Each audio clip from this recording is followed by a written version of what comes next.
Welcome into Phil's Tax Hacks and Other Retirement Facts with CPA and personal financial specialist Phil Putney. Now let's get rolling with today's show.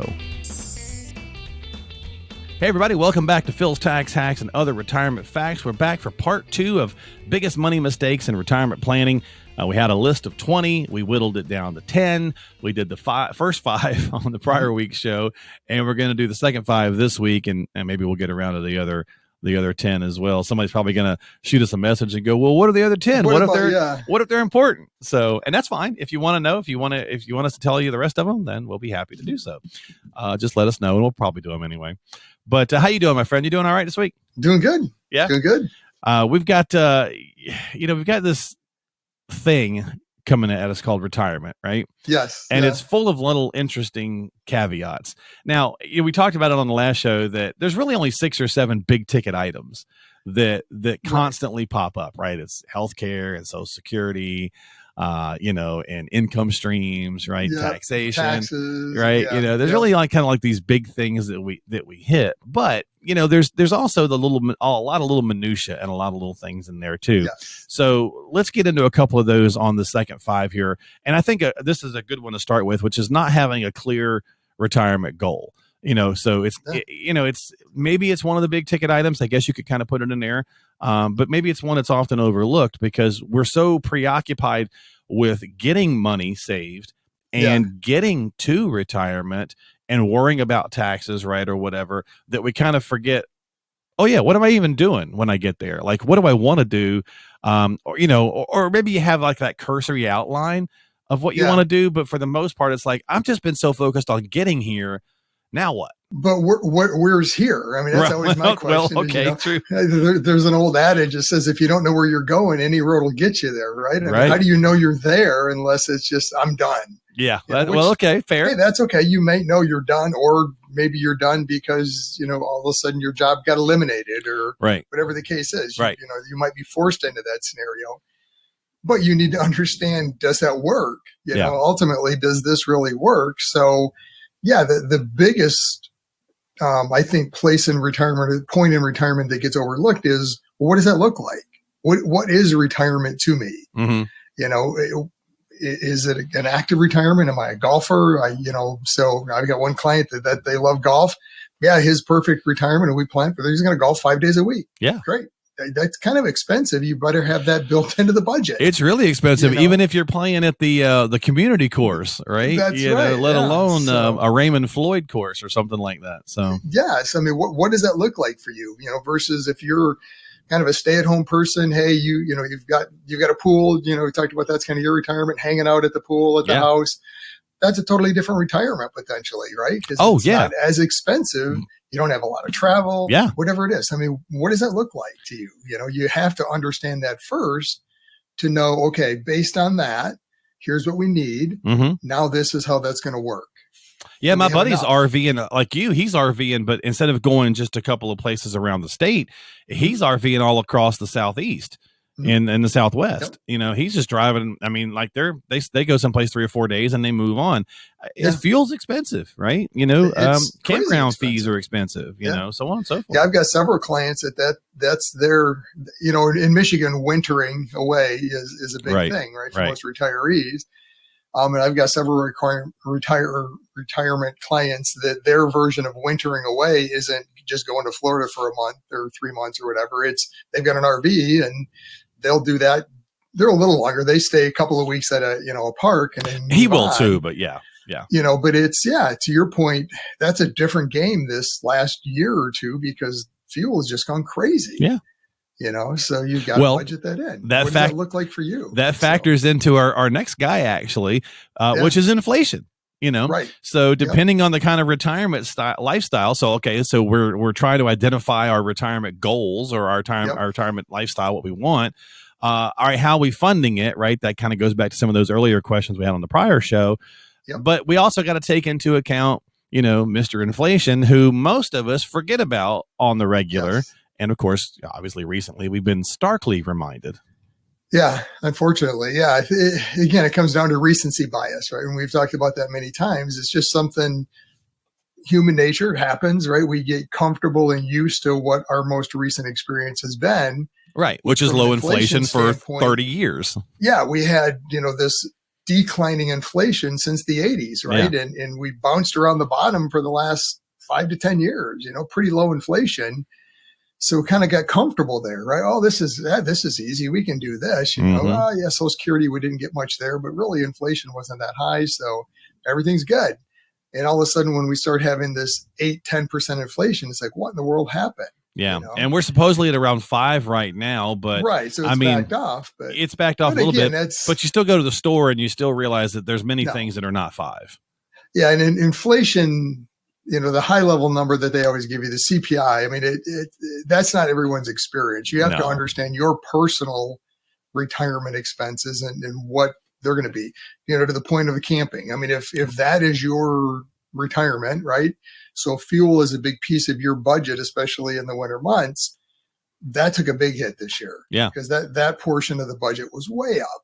Yeah. So you experienced a lot higher inflation than somebody that's got a more passive retirement that's home where, fuel is up, but you know what? I fill up the car like once every 3 weeks because we don't go anywhere. Yeah. Right. Well, that's a different scenario versus I'm filling up the truck every, 3 days or whatever it is. The big truck too, right? Yeah. The 2,500 or whatever, right? Yeah. Because you've got the heavy duty and whatnot to pull the camper, and inflation. You're getting 9 miles of the gallon. That's right. Yeah. And inflation touches so many things, Phil, that we don't often even think about. Mm-hmm. So I called and scheduled my annual HVAC, servicing. For this month, they're coming out this week actually to do it. And, we have more than one in the South. You have a lot of times you have split HVACs, you have split systems. Yep. So we have more than one. So they used to charge $99 per HVAC, right? So they'd service it. It covers it twice a year. They make sure it stays running, and everything's, they check the levels and yada, yada, yada. Yep. Right. And then if anything breaks, you get 15% off of any kind of service, issue that something might break. Well, so they told me my total for the two units. And I was like, what happened to the $99? And they're like, you've been getting our service for like 5 years. We've been raising the rates. And I was like, I didn't even notice it. Right. So inflation creeps up on you. So now it's $145 a unit. Right. Yeah. And apparently last year was $125 a unit. I just didn't, for some reason, notice it. So really, things will just creep up on you, and all of a sudden. But sometimes you'll ask something and it'll smack you across the face, and you're like, okay, this is a big jump this year. So it's a big jump, right? So now I notice it. So, and that can happen with so many things in retirement, especially home maintenance. I mean, just think about that piece right there. Many of us do want to stay in our home that we raised our kids in, or even if we did downsize, there's still a lot of home maintenance. Yeah. And unfortunately, the service side of the economy right now is getting hit with a higher level of inflation than the other, the food, the gas, things like that. Right. That's kind of levelized or maybe even declining some. But now the service side of it's starting to experience inflation, which is typical. I mean, every segment of the market goes through a different inflationary cycle. Yeah.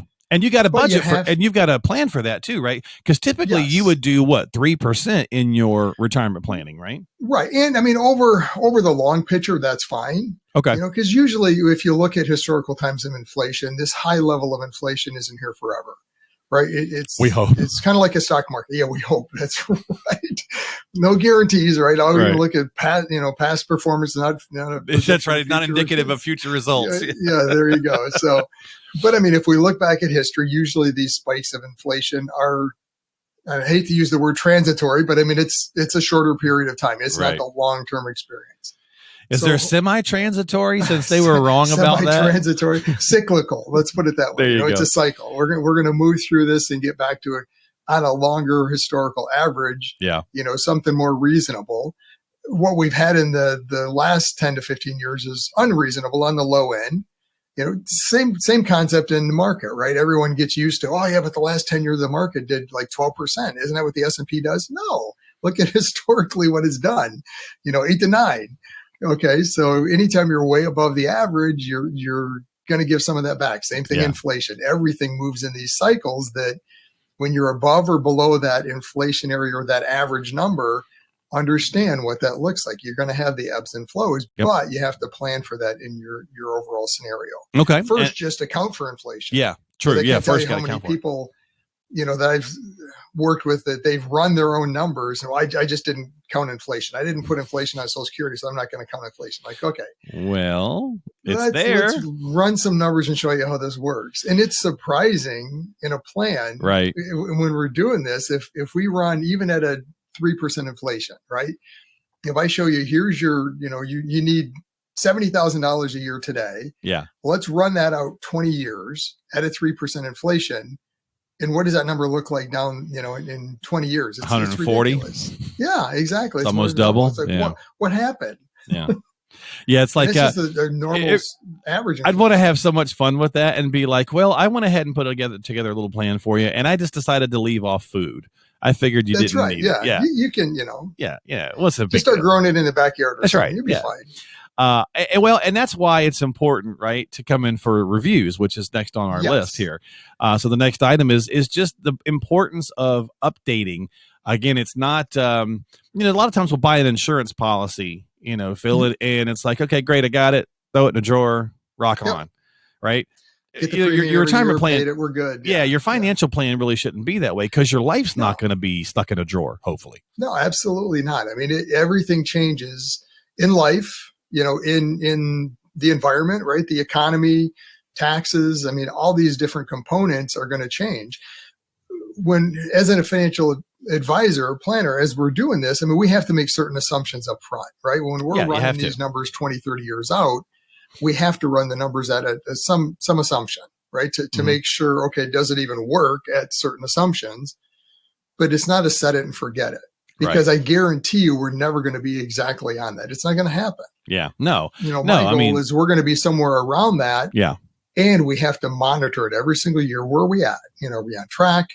Do we need to make changes to the plan? Has something changed in your life? Did you decide you're going to be more active? So you need more money. Inflation's higher this year. Yeah. What all the different pieces that change. Yeah. Think about the inflation conversation we just had. How many people went into their financial advisor this past, maybe 18 months and said, hey, am I going to be okay? Like this inflation is digging into me. Like, do we need to make some changes? Right. That's an understandable conversation. That's an understandable, okay, let's take a look at it. Let's see if we need to make a change in the plan versus just going, oh, inflation's high. I got to get more aggressive.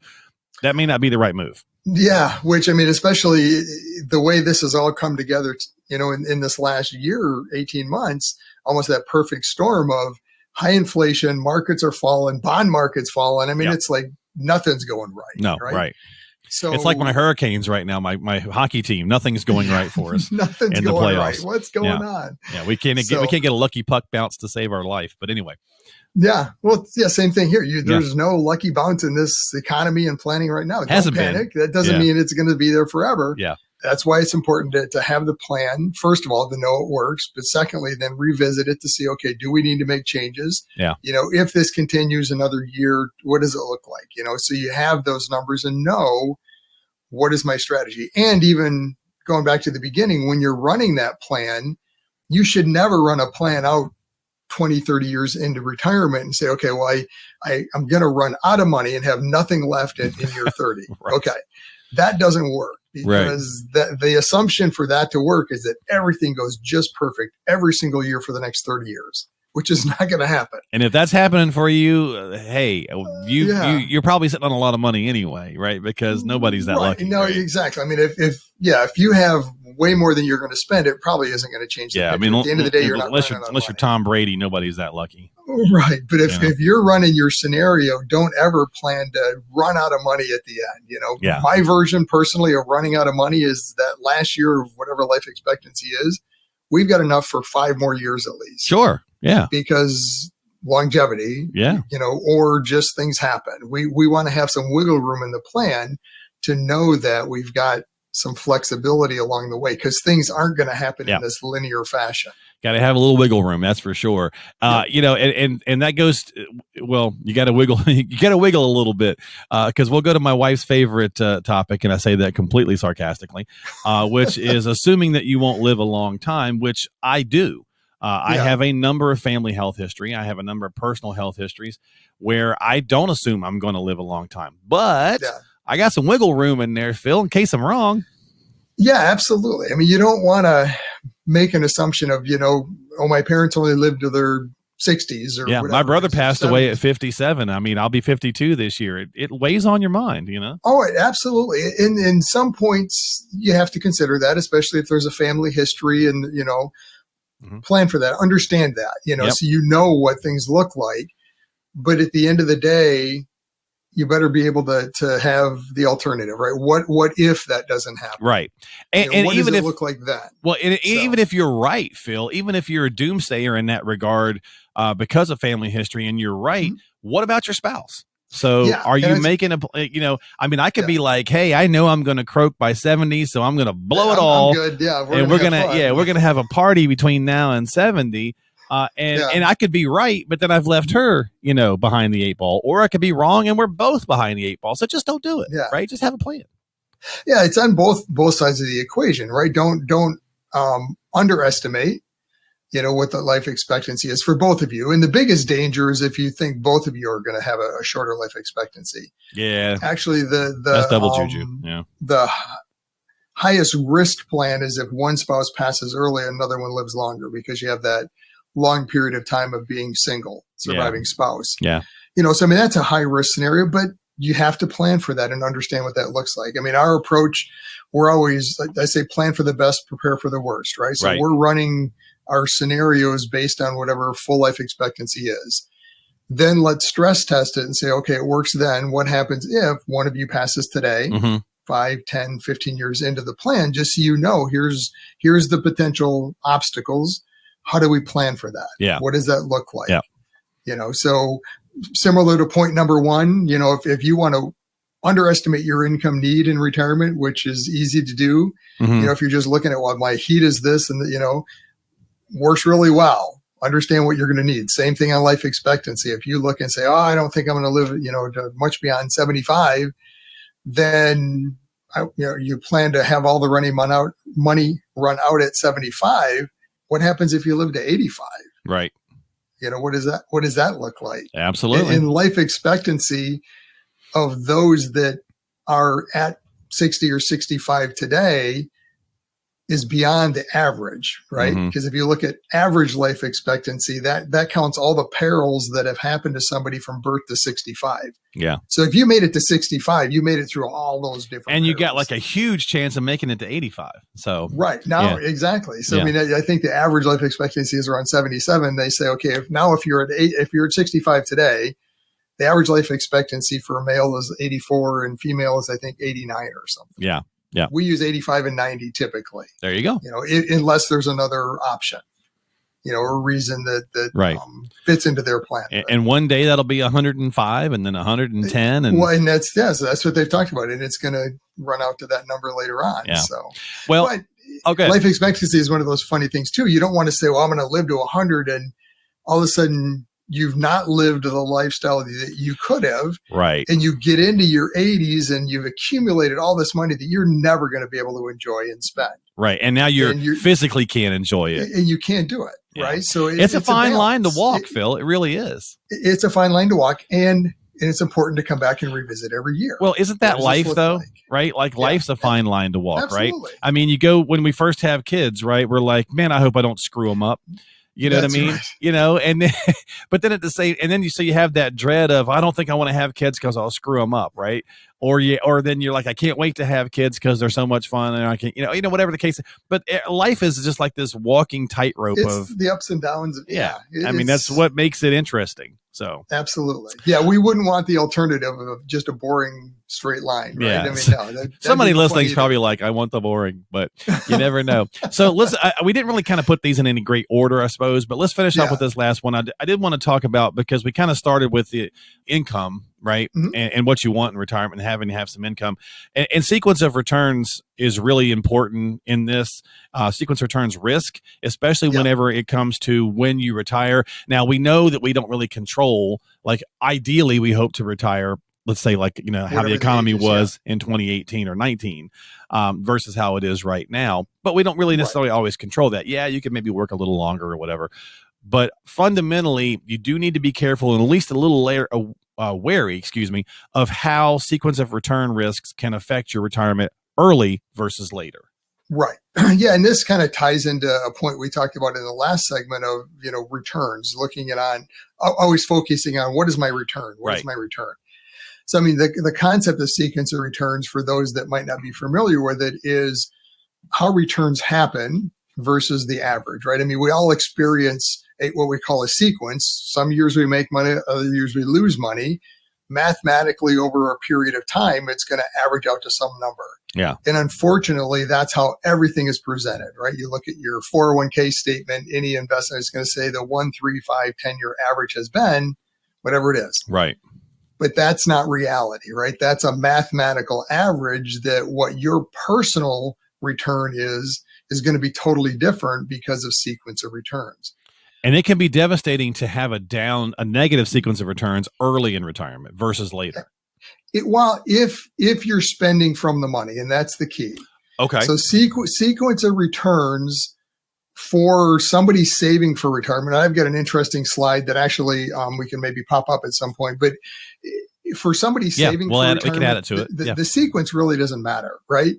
Over a 10-year time frame, whatever the return order happened doesn't really matter. At the end of the day, you're going to have the same number because it's just buy and hold, right? Mm-hmm. That's how buy and hold works. If you put the money in, let it ride through and up and down. At the end of the day, it works okay. Where sequence becomes devastating, or can be, especially if it's the wrong sequence, is when you're spending the money. So if you're spending money and have negative returns early, that's when sequence works negatively against you. You think of it kind of like dollar cost averaging, right? Mm-hmm. But in reverse when you're spending it. So it's a negative impact as you're spending. So back to our planning process, that's why we bucketize money. Okay. Right. Our soon bucket, we're hedging the downside volatility of a sequence of returns. We're spending from this bucket that's much lower risk, because we know that money, we're most at risk from a sequence of returns. As it's running up and down, if we have these huge swings of volatility and we're spending from it, if we get the wrong sequence and we don't control that, mm-hmm. all of a sudden it's going to have a negative effect at the end. So we want to lessen the probability of that. Higher risk, higher sequences, of return, that volatility, that can be in a later bucket because we've got time. Yeah. And that's the importance of the review. Really, right? Absolutely. Yeah. Yep. So among like 12 other things. Yeah, exactly. So it all kind of comes back around in full circle. So have the plan up front. Look at all these different pieces, review it on a regular basis to make sure everything's on track. You know what? We should do that. Let's maybe do a deep dive here on sequence of returns and sequence of returns risk. Yeah, we should. We'll do that on an upcoming episode. So with that said, as always, make sure you subscribe to the podcast on whatever platform app you like to use. Did I say that right? Whether it's Spotify or Apple or Google or YouTube, whatever the case might be. Tongue twister of apps. Something, right? You can find all of it there on those different sites. Simply type in Phil's Tax Hacks, or just stop by the website, which we have it all there, which you can subscribe to it from that place, which is philstaxhacks.com. That's philstaxhacks.com. And of course, you can also redirect back to Phil's main website if you'd like to get some time on his calendar and talk about, any of the issues that might be facing your retirement and your retirement journey. You can call him at 248-888-7530. It's 248-888-7530. Or again, just stop by philstaxhacks.com. We'll catch you next time here on the program. We'll see you later on Phil's Tax Hacks and other retirement facts. Investment advisory services offered through AFS Wealth Management. The content of this program is provided for informational purposes only and is not a solicitation or recommendation of any investment strategy. Investments and/or investment strategies involve risk, including the possible loss of principal. There is no assurance that any investment strategy will achieve its objectives.